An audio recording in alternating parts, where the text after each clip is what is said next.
जिसके अंदर भक्ति प्रवेश होगी तत्व ज्ञान के आधार से, वो चाहे कितना प्यारा रिश्तेदार हो, वो भी आपने बुरा तो नहीं लगेगा, लेकिन उसके साथ बात करना जी घड़ी को ना करे।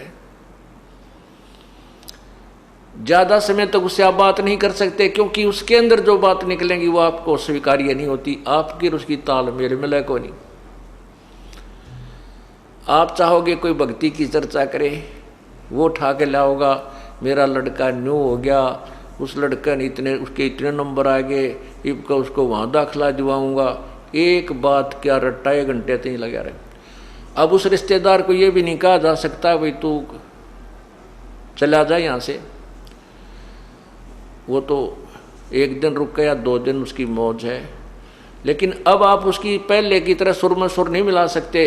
पहले हम क्या करते थे, पहले रिश्तेदार अपनी गाथा गाता, वो बंद हो जाता जब हम अपनी सुनानी शुरू कर देते हैं, फिर कोई और बात चल पड़ती, फिर कहते ले आ बोतल गुट्टी लावांगे, यानी वो बकवाद बाया करती थी। अब राम नाम शुरू होने के बाद ये ज्ञान प्रारंभ हो गया, ये भक्ति शुरू कर दी, तो फिर हमने उनकी बातें अच्छी नहीं लगती, ना वो शराब पीवें हम, ना उनका सहयोग दें।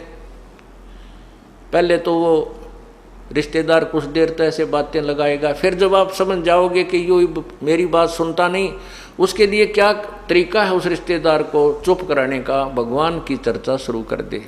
जब वो अपनी सारी रामायण गा ले, फिर अपनी कथा शुरू कर दे कि इब का सत्संग में आइयो, बरवाड़ा में सत्संग होगा, ये तारीख है, एक वो रखो साथ में पूरी डिटेल अपने पूरे साल की, वह पकड़ा दे कि ये ले लो, इस अगले इस तारीख को सत्संग है, वहाँ आइयो, हमारे गुरुजी ये बताते हैं, हमारे गुरुजी ये बताते हैं। अब उसने वो स्वभाव नहीं, क्योंकि वो तो अभी रोगग्रस्त है, तो फिर वो थोड़ी सी देर में, पहले तो न्यू क्या करता मैं कल जाऊँगा, जब भी बैठे या चर्चा कर दे तो शाम तक वो न्यू क्या मत जा रहा हूँ, अब कोई काम याद आ गया, वो तुरंत खिसक जाएगा। ये नहीं कि हम उसको यहाँ से उठाना चाहते थे, नहीं, बेसिक रुको हमारा उद्देश्य है कि उसको भगवान के रंग में रंगे। ये हमारा रिश्तेदार है, क्योंकि रिश्तेदारी के कहते हैं 7 पीढ़ी तक का नाता होता है। आपका रिश्तेदार आपको बुरा थोड़ा लगता है, जैसे अपनी लड़की ब्याह दियो बटेऊ बेटियाँ के साला गया करें।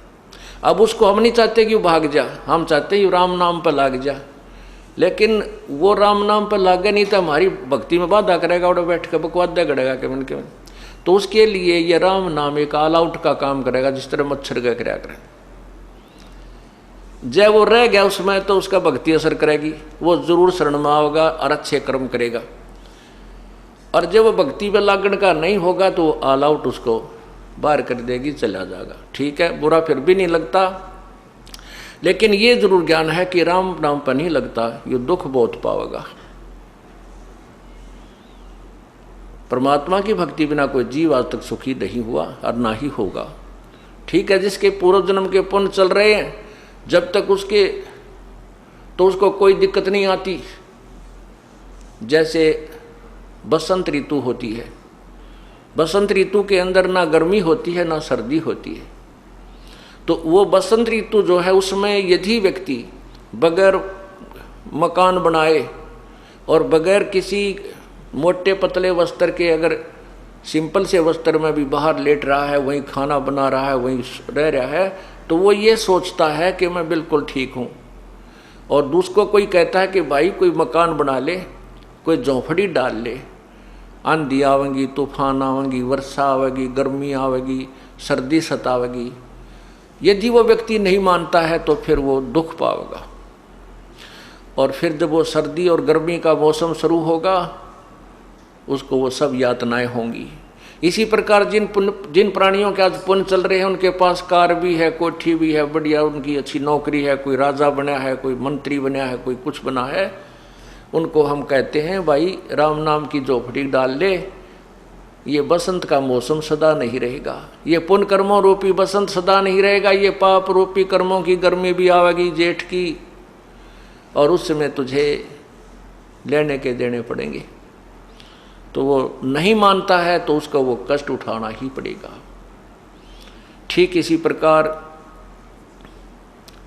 हम अपने हर व्यक्ति को, भाई को, बहन को, रिश्तेदार को, अपने मित्र को यही समझाने की चेष्टा करते हैं कि राम नाम पर लग जा, नहीं तो बहुत दुख आओ, तुझे दुख होंगे, कष्ट होंगे। वो कहता है मैं मौज माच रही है मेरी, तो क्या दिक्कत है, सब ठीक है। लेकिन ये सदा नहीं रहेंगे। परमात्मा कहते तू जाने मेरी ऐसे डबेगी हरदम लेखा भरना रे। ये तो एक एक श्वास का हिसाब किताब है। तो इस प्रकार परमात्मा के नाम पर हमने अपनी क्रिया को सुचारू रखना।